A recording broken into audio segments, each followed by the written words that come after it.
Hello everyone, welcome back to Kirklees Guitar School.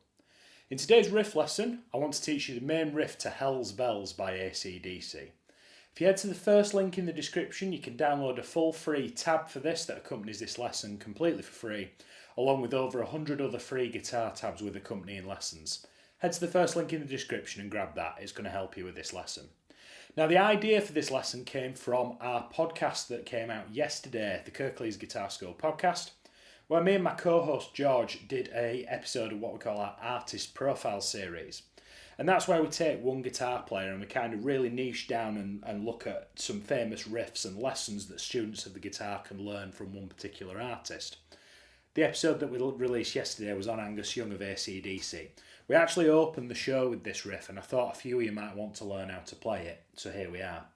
If you don't know about the podcast, it's a weekly show that we do over on the podcast channel where me and my co-host talk about everything about learning to play the guitar. I'll put a card up for the episode and I'll put it in the second link in the description down below. If you want to learn more about Angus Young and his playing in a bit more of a kind of informal style, go watch that episode. It's a good one with loads of playing in it. So what are we up against today? Well, this is the main riff that we're going to have a look at today. It sounds like this.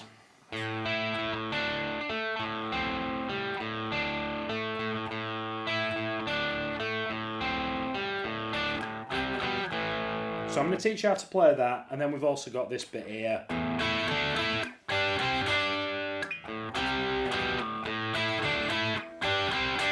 Which is a fun little bit to tag on to that, which all came from the intro of the podcast. So let's dive into this. Now we've got this pedal tone thing happening from the open A string to this 9th fret all the way up here on the G string. Now I'm using my ring finger for all the notes on the G. I'm going to play the open A string. I'm going to bat up to this 9th fret and then I'm going to come back to this note here and I'm picking down, up, down. Because it's a string skip, it does take a minute to get. I'm then going to play the 7th fret of the G string, but I'm going to bar it. Because can you see, by barring that note, I get this 7th fret in here as well. Finish that phrase by catching the open A string. If you need to, pause the video and get this first little chunk under your fingers.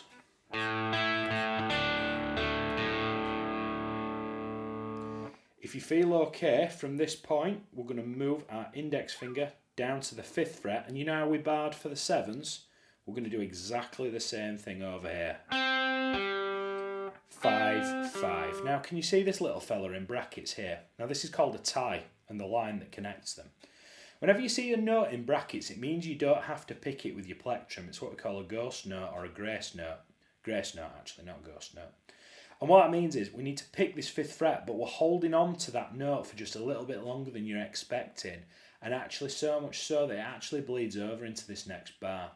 So confusingly, although there's this 5th fret here in brackets, you don't need to play that note a second time. Just play this one, ignore this, and get ready for this fella over here. You know how you went 7, 7? You're just gonna go 5, 5. Yeah, so you're gonna go 5, 5, and then you've got that open string again. And then you're going to come back up. This index finger's doing a lot of to and fro between the 7th fret and the 5th fret. We're going to go 7, 7 again, but then we're going to pick the open A string. I'm going to do two cheeky strokes with a down and an up stroke on that A string to start the riff.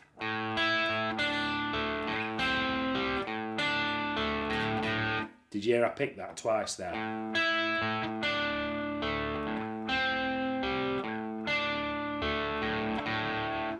So that's part one of the riff. If you've got this, the rest of it's going to be a doddle, okay? So pause the video and get that under your fingers.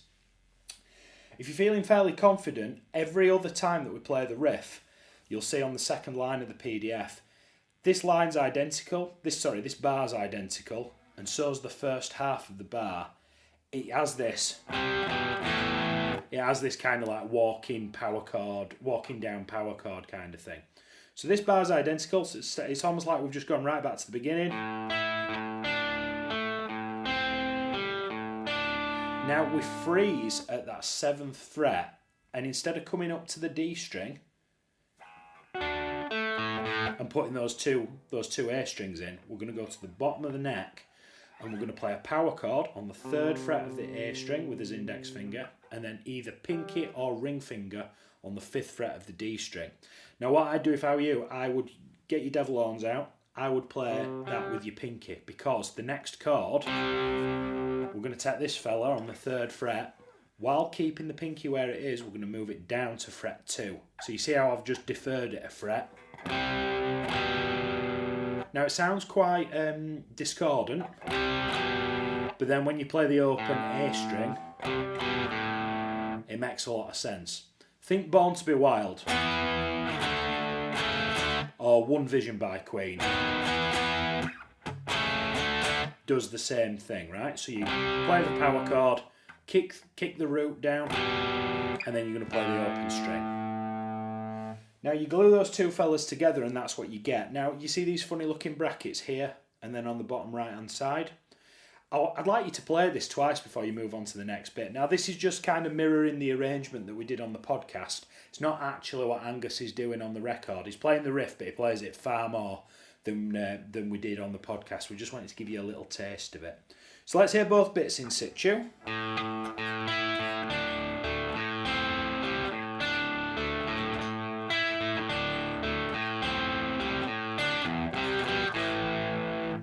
Without the tabs.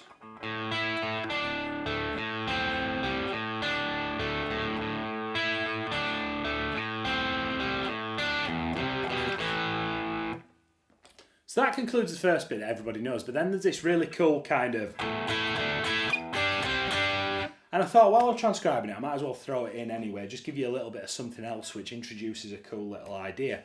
So we're going to play the open A string, and we're going to sort of come back to this like little power chord, this little A5 power chord down here. So I'm using my index finger on the 7th fret of the D, and then I'm probably going to use my ring finger or my pinky, it doesn't matter, on the 9th fret of the G. So I'm playing that open A string, I then play this power chord here. I'm then going to take the ring finger off and bar again. Those 7s we play in the riff, don't we? And what we're doing is we're creating this sort of like on and off power chord thing. So open string, power chord, bar, power chord. Da da da. We're then going to move it down 2 frets to here. And you're going to do exactly the same thing.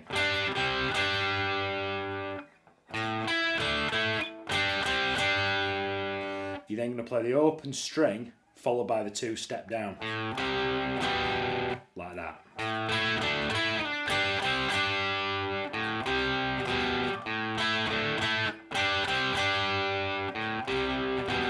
On the sheet I've done it twice. Sometimes I've seen Angus do it here. With sort of these more open chord style chords at the bottom of the neck.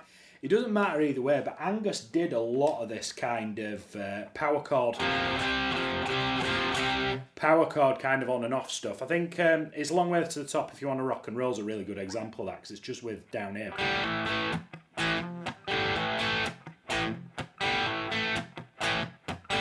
You see how I'm sort of, like Keith Richards has the... That's Angus's kind of version of that. It's just rock and roll moving round power chords. It's a really cool idea. Today I'm using my Gibson SG because that's what Angus used, a long-time Gibson SG user. I'm using the bridge pickup, tone and volume on 10.